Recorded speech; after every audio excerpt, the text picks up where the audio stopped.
अमरावती को कर्तव्य दक्ष नई मनपा उपायुक्त मडावी मैडम प्राप्त हुई और शहर का चेहरा मोहरा बदलने लगा।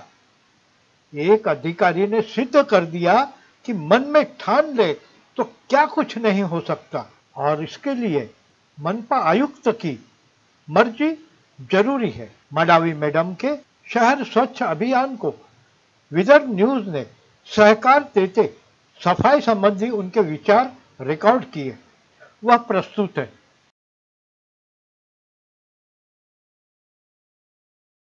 नमस्कार, मी माधुरी मडावी, उपायुक्त प्रशासन मनपा अमरावती।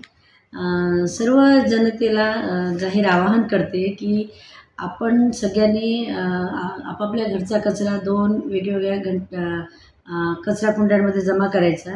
जे सगळे हॉटेल्सवाले आहेत, ज्यांचे मोठे हॉटेल्स आहेत, त्यांनी स्वतःचा ओला आणि सुका कचरा वेगळा करून ओला कचऱ्यावर स्वतः त्यांनीच प्रक्रिया करून त्या ओला कचऱ्याची विल्हेवाट लावायची आणि सुका कचरा नगरपालिकेच्या घंटागाड्यांमध्ये द्यायचा। तशाच प्रकारे जे हॉकर्स आहेत, जे रस्त्यावर ज्यांनी भाजीपाल्यांची फळांची दुकाने लावली आणि ते सगळे रस्त्यावर कचरा टाकत असताना दिसून येते, त्याच्यामुळे खूप जास्त दुर्गंधी आणि घाणीचं साम्राज्य पसरलेलं आहे। तर सगळ्यांनी जे काही हॉकर्स आहेत त्यांनी स्वतः तुमच्याकडे निघणारा जो कचरा आहे तो तुम्ही स्वतः 2 स्वतंत्र कुंड्या ठेवायच्या किंवा 2 अशा मोठ्या पिशव्या ठेवायच्या आणि त्या पिशव्यांमध्ये कचरा जमा करायचा आणि आमच्या मनपाच्या ज्या घंटागाड्या येतील त्या घंटागाड्यांमध्ये कचरा टाकायचा। त्याच्यामुळे जी आपल्या शहरामध्ये जी अस्वच्छता आहे ती खूप जास्त प्रमाणामध्ये आपण कमी करू शकतो आणि म्हणून सगळ्यांनी मनपाला घंटागाडीमध्ये कचरा टाकून सहकार्य करावे। पश्चात अमरावती खाद्य पेय विक्रेता मंडल का अध्यक्ष रविंद्र सलूजा यानी बिट्टू भाई सलूजा ने होटल व्यवसायियों के लिए दिया संदेश रिकॉर्ड किया। नमस्कार, मैं रविंद्र सिंह सलूजा अमरावती खाद्य पेय विक्रेता मंडल तथा अमरावती रेस्टोरेंट लॉजिंग एसोसिएशन का प्रेसिडेंट हूँ।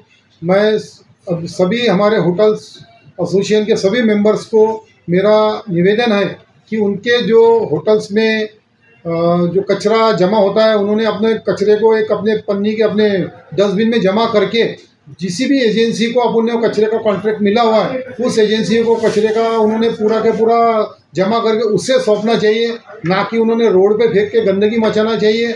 और ऐसा अगर हुआ किसी ने अपना कचरा रोड पर डाला गया तो उसके ऊपर महानगर पालिका की तरफ से कार्रवाई होगी, उसकी सबने नोंद लेनी चाहिए।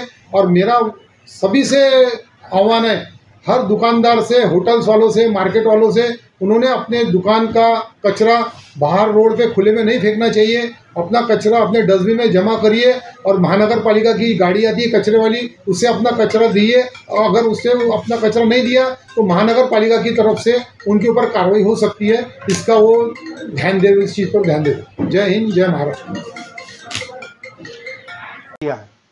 प्रस्तुत करता अशोक भाई जोशी।